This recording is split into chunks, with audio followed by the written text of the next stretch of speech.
that what I was saying about the modulating power of TV is part and parcel of that interactivity. Even broadcast television modulates your sensibility like a system of stress management. You get through the television beam a kind of stimulation, a neuromuscular stimulation, which because of the combination of images and sound generate conditions of experiencing which are very close to the live experience. It's all the more real when you have so-called live television, because live television actually is the fact itself. But even non-live television, even pre-packaged television, is a system that modulates your sensibility in a very, very sort of flowing way. If you watch a hockey game, the example is very clear. You invest your energies with, you invest your emotions with your team.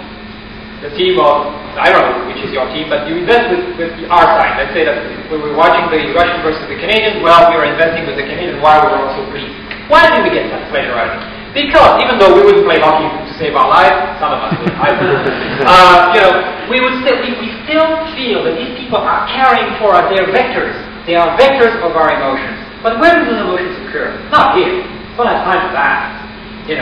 The brain is much lower than the body. They're here. TV talks to your body. It does not talk to your mind. You don't need to have anything talking to the mind on TV. Everybody knows that. That's why Reagan succeeded, and that's why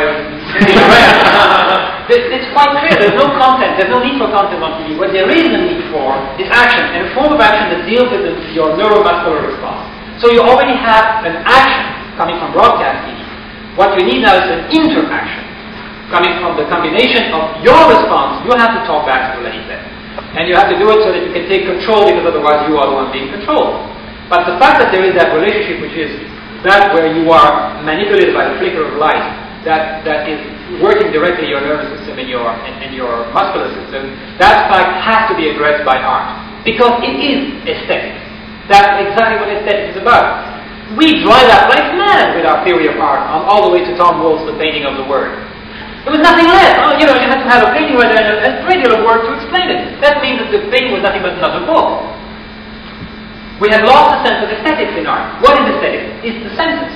Aesthetics means sensory. And so that television is the true aesthetic medium. Video is a true aesthetic medium. It's one that deals with your hearing and your vision. It deals with your touch, according to McLuhan. That's a lot. A heavy one to explain, so I don't know. Skip it. But the TV does apparently deal with it. It touches it. And in a way I've already said it by saying that it plays with your muscular system in a very fashion. There are two kinds of video. There are two major groups of video art production. There are those which are content driven, and they remain stuck to the model of representation. And they are the electronic painting, very much improved and very much enhanced right now because of computer graphics, graphic arts, tape drama, collage. This group is primarily concerned with aesthetic possibilities of the medium itself, and such possibilities have been extremely enhanced and multiplied by computerization. And computer graphics themselves have an uneasy relationship to video, in that they often appear to compete with it for perfection in its power to represent light, movement, and form. I find that, in fact, I'm much more interested personally, but that may be something you don't share, but I find infinitely more interesting computer plus video than computer plus graphic arts. Computer graphic arts, I see a lot of it because I travel quite a bit, and a lot of Japanese people like Kawaguchi and Nakatsume and people like that are doing very interesting stuff. I still like it. But I really, personally, I'm not saying you shouldn't, but I'm saying it's too static. Whereas when you computerize video, such as John Sanborn, who apparently is one of the guests of that video here, is going to do for you, when you computerize video, you can get some really exciting effects. Of course, you already know some of it by video rock. A lot of video rock is nothing but computerized video.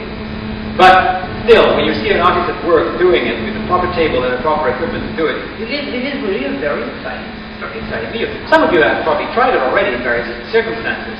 But that's one thing but it's still fashioned under the pattern of representation. The other ones are process-driven. They are people who start with guerrilla TV. People who in France call that word sociological art. They would use television to record and tape real events and use it as a tool for demonstrations or for political discourse and activity within a general system. Sociological art was a French variation on guerrilla TV.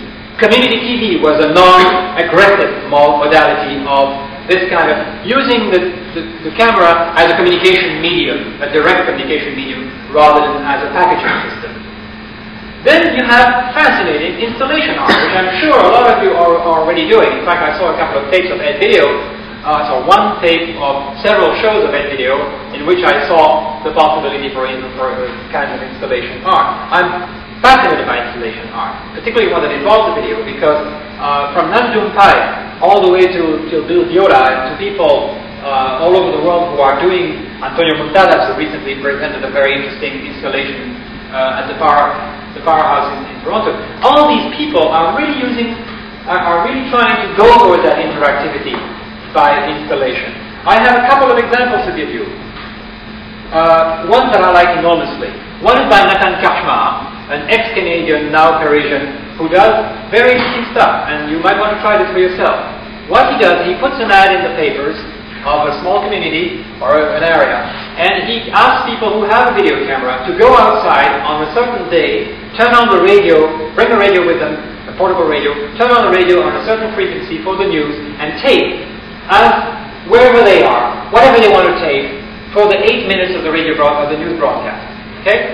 And then he says, send me your tapes, and I will expose them all in a gallery on such and such a date where I will have the opening of your show, yours and my show.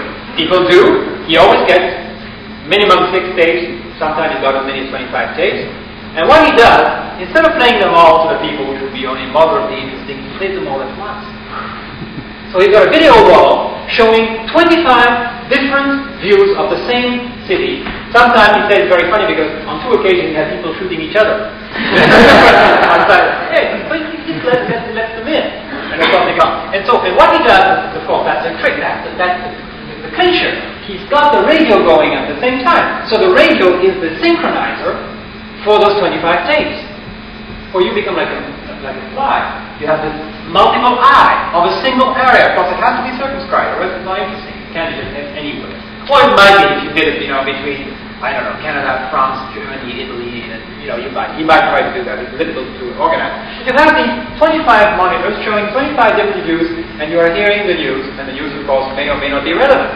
The fact is, I said to him, and wrote about it, that it is cheaper than an analyst, because it gets you out of your single point of view. It gets you rid of the Renaissance single point of view. It gets you into the multiple point of view you need today in order to organize your life in relation to the new media. Another example that I like very much is Mitropoulos, a Greek guy who has done a very simple setup. He puts 2 chairs back to back and a video in front, a monitor in front of each chair, and then he has a microphone and a camera on each side. And then you sit this way, and the other person sits that way, and you talk to the person as you would normally, except you're talking to the monitor, not to the physical person. Try it. Just try it. You stick your nose in front of it. It's completely different. Your human relationship with somebody, even though that person is right behind, you can hear the voice as the person is speaking to you. It's just an incredible experience to watch a person on video when she's there, or he's there. And you can put the videos anywhere. You can have those 2 videos talking to each other in another room, because they really are talking to each other. So there's a whole lot of levels of play. I found that an interactive art, which is most interesting. It's very close to the kind of experiment you do in Psychology 100, but still, it's an exciting possibility. I've got many more examples. But you see, all I'm suggesting, and I'm going to end, my God, yes, I'm going to end right here.